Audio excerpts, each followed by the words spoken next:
Hello everyone, welcome back to my channel Sravani's world. ఇది నా first vlog అనమాట. నేను మాట్లాడుతూనే వీడియో రికార్డ్ చేయాలి అనుకున్నాను, కాకపోతే పిల్లలు అరవడం వల్ల మాట్లాడుతూ తీయడం వీలవ్వలేదు. సో దీనికి కూడా నేను వాయిస్ ఓవర్ ఇస్తున్నాను. సో ఇక్కడ నేను పాపకి మార్నింగ్ టైంలో బ్రేక్ఫాస్ట్ని అయితే ఫీడ్ చేశాను.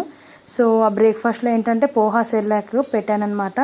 ఇది ఆల్రెడీ ఈ రెసిపీని మన ఛానల్లో నేను పోస్ట్ చేశాను. ఎవరైనా చూడని వాళ్ళు ఉంటే వెళ్ళి చెక్అవుట్ చేయండి, డిస్క్రిప్షన్లో లింక్ ఇస్తాను. అయితే ఈరోజు లంచ్కి నేను బగారా రైస్ ప్రిపేర్ చేశాను. సో మీరేం ప్రిపేర్ చేశారు? So bagara rice with chicken fry. ఈ చికెన్ ఫ్రై రెసిపీని కూడా నేను ఆల్రెడీ మన ఛానల్లో పోస్ట్ చేశాను.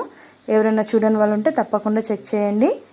సో పాపకు తినబెట్టేశాక నేను బాబుకి పెట్టేశానమాట.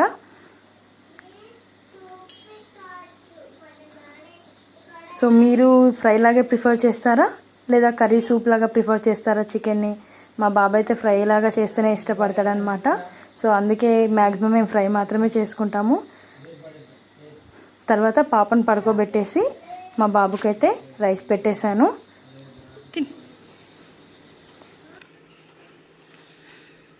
బాగుందా నిహాన్? ఎట్లా చూపిస్తున్నా, బాగుందా? సూపర్ ఉందా? మొత్తం తినేస్తావా?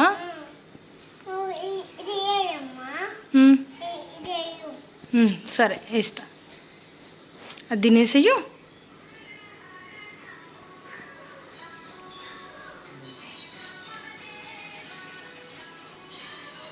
మా బాబుకి అయితే టేస్ట్ బాగా నచ్చేసింది.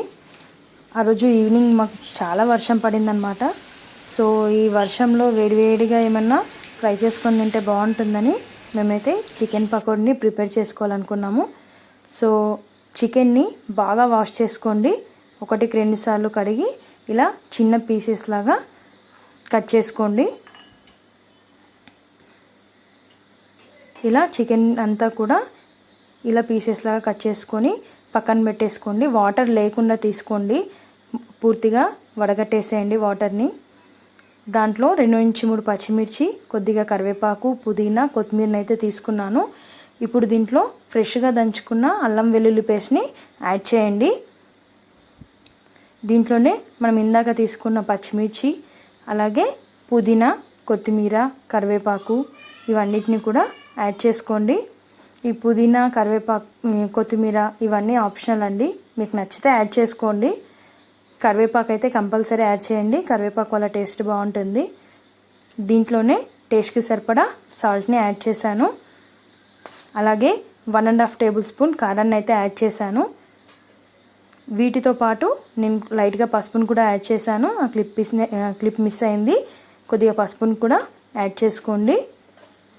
దీంట్లో ఒక 1.5 టేబుల్ స్పూన్ దాకా ధనియాల పొడిని కూడా యాడ్ చేసుకోండి. అలాగే వీటితో పాటు నేను ఇంట్లో ప్రిపేర్ చేసుకున్న గరం మసాలాని యాడ్ చేశాను. వీటన్నిటిని కూడా బాగా మిక్స్ చేసుకోండి. ఇప్పుడు దీంట్లోనే ఒక 2 టేబుల్ స్పూన్ కార్న్ఫ్లోర్ని యాడ్ చేయండి. అలాగే దాంతోపాటు ఒక 2 టేబుల్ స్పూన్ల బియ్యం పిండిని కూడా యాడ్ చేసి అదంతా పీసెస్కి పట్టేలాగా బాగా మిక్స్ చేసుకోండి. ఇప్పుడు దీంట్లోనే కొద్దిగా ఆయిల్ని కూడా యాడ్ చేసి బాగా మిక్స్ చేసేసుకోండి. ఇప్పుడు నేనైతే దీంట్లో ఒక ఎగ్ని యాడ్ చేసుకుంటున్నాను. ఇది ఆప్షన్ అండి, మీకు నచ్చితే యాడ్ చేసుకోండి, లేకపోతే లేదు. ఇప్పుడు ఎగ్ని టోటల్గా చికెన్ పీసెస్కి పట్టేలాగా బాగా మిక్స్ చేసుకుంటున్నాను. మీకు నచ్చితే నిమ్మరసాన్ని కూడా యాడ్ చేసుకోండి. ఇలా బాగా కలిపేసి కనీసం ఒక 2 అవర్స్ అలా పక్కన పెట్టేసేయండి.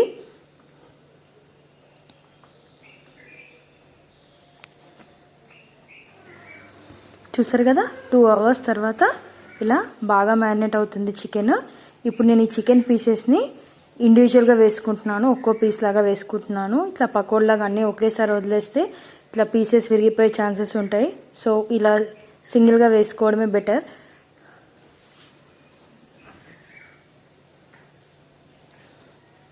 ఇలా సింగిల్గా పీసెస్ అన్నీ కూడా యాడ్ చేస్తున్నాను.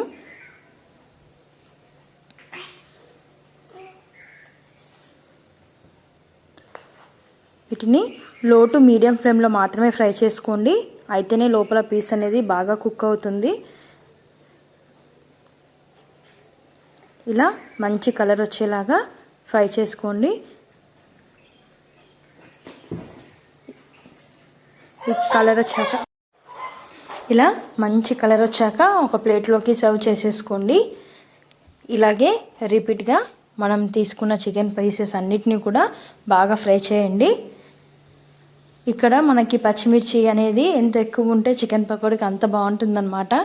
సో అందుకోసమే నేను ఇప్పుడు మనం మిక్స్ చేసే దాంట్లో ఒక 2 to 3 మిర్చి అలా మిక్స్ చేశాను కాబట్టి నేను సపరేట్గా మళ్ళీ ఫ్రై చేసుకుంటున్నాను పచ్చిమిర్చిని. ఇలా మనకి ఇలాంటి స్ట్రెయినర్ ద్వారా ఫ్రై చేసుకుంటే ఏంటంటే మనకి అన్నం పడిపోకుండా మాడిపోకుండా ఉంటుందన్నమాట. మన రిక్వైర్మెంట్ని బట్టి ఫ్రై చేసుకోవచ్చు. అలాగే దీంట్లో కొద్దిగా కరివేపాకును కూడా యాడ్ చేసి ఫ్రై చేసుకుంటున్నాను.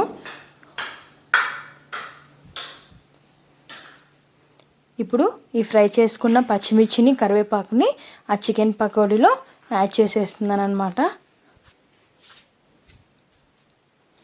చూసారు కదా, ఇలా బాగా ఫ్రై అయ్యాక చికెన్ పకోడీలో యాడ్ చేసేసుకోండి. ఫైనల్గా మన చికెన్ పకోడీ రెడీ అయిపోయింది. హ్యాపీగా తినేయచ్చు. మా పాపకి నెక్స్ట్ లంచ్ టైంలో ఇలా నేను క్యారెట్ రైస్ అనేది వండాను అనమాట. తర్వాత మా బాబుకి అయితే చికెన్ పకోడీ పెట్టేశాను.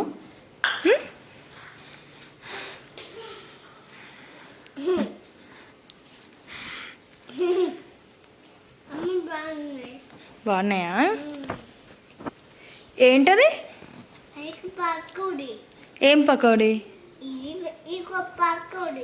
ఏం pakodi? Pakodi. Thanks for watching.